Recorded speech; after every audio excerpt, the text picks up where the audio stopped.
নমস্কার সকলকে। আজকে আমরা এই ভিডিওর মাধ্যমে ডাব্লিউবিএসএসসি অর্থাৎ ওয়েস্ট বেঙ্গল স্কুল সার্ভিস কমিশনের যে গ্রুপ সি এবং ডি এর যে পরীক্ষার দিনক্ষণ ঘোষণা হয়ে গেছে, সেই পরিপ্রেক্ষিতে আমরা কিছু প্র্যাকটিস সেট তৈরি করেছি এই চ্যানেলের মাধ্যমে, ভিডিওর মাধ্যমে। তো আজকে আমরা আধুনিক ভারতের যে ইতিহাস, সেই আধুনিক ভারতের ইতিহাস থেকে কিছু গুরুত্বপূর্ণ প্রশ্ন কিন্তু এখানে রাখা হয়েছে 100টা।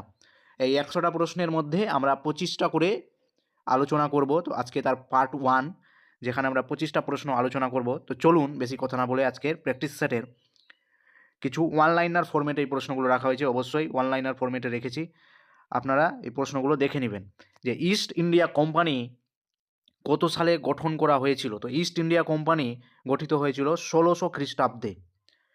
সেকেন্ড কোশ্চেন বলেছে, কত খ্রিস্টাব্দে ইস্ট ইন্ডিয়া কোম্পানি বাংলার দেওয়ানি অধিকার লাভ করেছিল? তো এটি হয়ে যাবে সঠিক উত্তর 1764 খ্রিস্টাব্দে, আফটার পরবর্তী বক্সারের যুদ্ধের সময়। বক্সারের যুদ্ধের পরবর্তীতে ইস্ট ইন্ডিয়া কোম্পানি বাংলার দেওয়ানি লাভ করেছিল এবং এখান থেকে বাংলায় দ্বৈত শাসন ব্যবস্থা শুরু করা হয়েছিল। দ্বৈত শাসন ব্যবস্থা হচ্ছে যে শাসন ক্ষমতা বা প্রশাসনিক দায়িত্ব যে থাকবে সেটা থাকবে বাংলার রাজার ওপরে, এবং অর্থনৈতিক যেটা দায়িত্ব সেটা থাকবে ইংরেজ কোম্পানির ওপরে, সেটাই হচ্ছে দেওয়ানি। এখানে আরেকটা প্রশ্ন দেওয়া আছে যে ইউরোপীয় শক্তিগুলোর মধ্যে ভারতে প্রথম কে এসেছিল বা কারা এসেছিল? কোন ইউরোপীয় শক্তি ভারতে এসেছিল? তো ফার্স্ট এসেছিল পর্তুগিজ। নেক্সট কোশ্চেন বলেছে যে ভাস্কো দা গামা কত সালে ভারতে এসেছিলেন? ভাস্কো দা গামা ভারতে এসেছিলেন 1498 খ্রিস্টাব্দে। 5 নম্বর, পশ্চিমবঙ্গে দিনেমার, যাকে আমরা ডেনমার্ক বলি, ডেনমার্করা বা দিনেমার উপনিবেশ ছিল কোথায়? তো এটি ছিল শ্রীরামপুরে, পশ্চিমবঙ্গের। নেক্সট 6 নম্বর কোশ্চেন, যে কোন যুদ্ধের পর ভারতে ব্রিটিশ শাসন প্রতিষ্ঠিত হয়েছিল? এটা হচ্ছে পলাশির যুদ্ধে। পলাশির যুদ্ধ কবে হয়েছিল? 1757 খ্রিস্টাব্দের 23শে জুন তারিখে পলাশির যুদ্ধ কিন্তু হয়েছিল। আলীবর্দী খানের মৃত্যুর পর বাংলার নবাব কে হয়েছিল? আলীবর্দী খানের মৃত্যুর পর বাংলার নবাব হয়েছিল আলীবর্দীরই পৌত্র সিরাজ উদ্দৌলা। এরপরে বলেছে বক্সারের যুদ্ধ থেকে, যে বক্সারের যুদ্ধ ঠিক কত সালে হয়েছিল? তো 1764 সালে হয়েছিল। এবং বক্সারের যুদ্ধ কার মধ্যে হয়েছিল? বক্সারের যুদ্ধ হয়েছিল বাংলার নবাব মীর কাসিম ছিলেন সেই সময়, অযোধ্যার নবাব ছিলেন সুজা উদ্দৌলা, এবং দিল্লিতে যে মোগল সম্রাট ছিলেন তিনি ছিলেন দ্বিতীয় শাহ আলম। তো এই তিনজনের জোটে কিন্তু একটা সামরিক জোট তৈরি হয়েছিল, এবং ইংরেজদের সঙ্গে রবার্ট ক্লাইভ যিনি ছিলেন তার বক্সারের যুদ্ধ কিন্তু হয়েছিল 1764 খ্রিস্টাব্দে, এবং এরপরেই হচ্ছে আলীনগরের সন্ধি হয়েছিল 1765 খ্রিস্টাব্দে। এখান থেকেই হচ্ছে ইংরেজরা দেওয়ানি লাভ করেছিল। দ্বৈত শাসন ব্যবস্থা কত সালে চালু করা হয়েছিল? 1765 খ্রিস্টাব্দে। আপনাদের বললাম দ্বৈত শাসন ব্যবস্থা।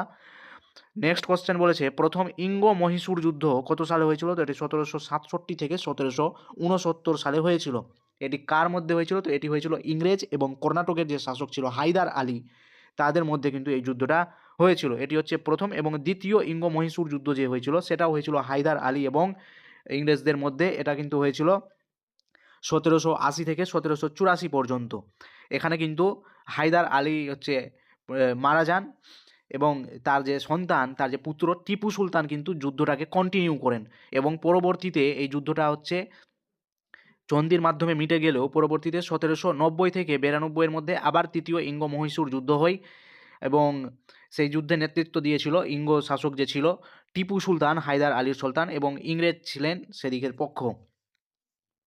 এবং এই যে তৃতীয় যে যুদ্ধটা ছিল সেটা হচ্ছে শ্রীরঙ্গপত্তমের সন্ধি দ্বারা মিটেছিল। এবং আবার চতুর্থবার এই যুদ্ধটা হয়েছিল, সেটা হয়েছিল 1799 খ্রিস্টাব্দে।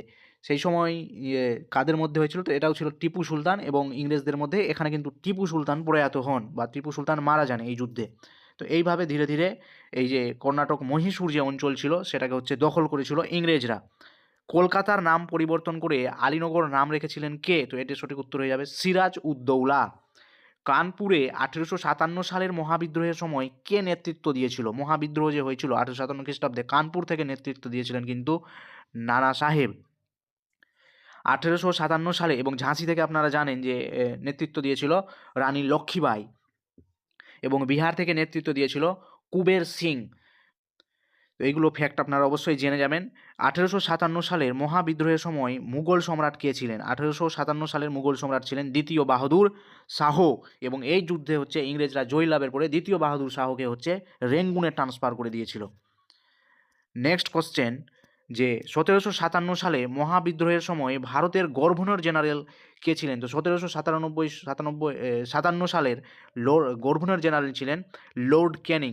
এবং এই যুদ্ধটা সমাপ্ত হওয়ার পরে এরকম ভারতে একটা চরম বিশৃঙ্খলা দেখার পরে বাংলার কিন্তু শাসনভার বা ভারতের শাসনভারটা হচ্ছে ইংরেজ কোম্পানির হাত থেকে মহারানী ভিক্টোরিয়া তুলে নেয় এবং ব্রিটিশ শাসন অর্থাৎ ব্রিটিশ সরকারের শাসন কিন্তু এখানে লাগু হয়ে যায়।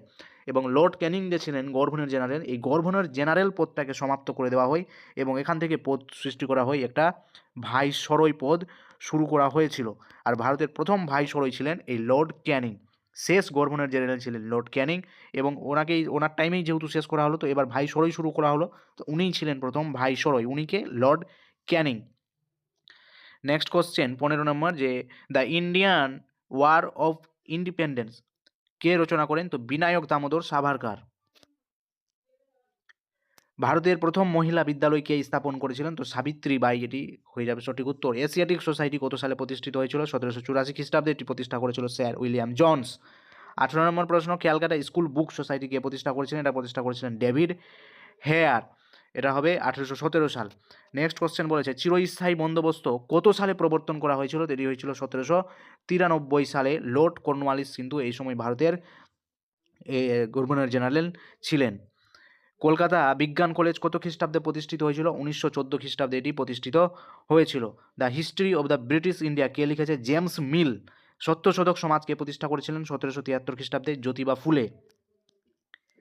23 নম্বর প্রশ্ন, যে বিদেশের মাটিতে প্রথম ভারতীয় পতাকা কে উত্তোলন করেছিলেন? তো আমরা প্রত্যেকেই জানি ভিখাজি রুস্তাম কামা বা মেরাম কামা, জার্মানির স্টুয়ার্টে এটি তিনি উত্তোলন করেছিলেন। বন্দে মাতরম লেখা ছিল এই পতাকাতে, প্রথম তিনি বিদেশের মাটিতে পতাকা উত্তোলন করেছিলেন। নেক্সট কোশ্চেন, প্রার্থনা সমাজ কে প্রতিষ্ঠা করেছিলেন? আত্মারাম পাণ্ডুরঙ্গ 1867 খ্রিস্টাব্দে। খুবই গুরুত্বপূর্ণ এই প্রশ্নগুলো, সবগুলোই কিন্তু ইম্পর্টেন্ট। ব্রাহ্ম সমাজকে প্রতিষ্ঠা করেছিলেন? 1815 খ্রিস্টাব্দে প্রতিষ্ঠা করেছিলেন রাজা রামমোহন রায়। তো আজকের এই 25টা সেশন ছিল, 25টা কোশ্চেন ছিল, খুবই গুরুত্বপূর্ণ প্রশ্নগুলো ইতিহাস থেকে, আধুনিক ভারতের ইতিহাস থেকে। কেমন লাগলো আপনাদের অবশ্যই জানাবেন। যদি আপনাদের ভালো লাগে, সেশনটি পছন্দ করেন, তাহলে পরবর্তীতে আরও যে প্রশ্নগুলো রয়েছে 75টা, সেগুলো আপনাদের সামনে অবশ্যই নিয়ে আসা হবে। ভিডিওটি এত ধৈর্য ধরে দেখার জন্য আপনাদের সকলকেই অসংখ্য ধন্যবাদ।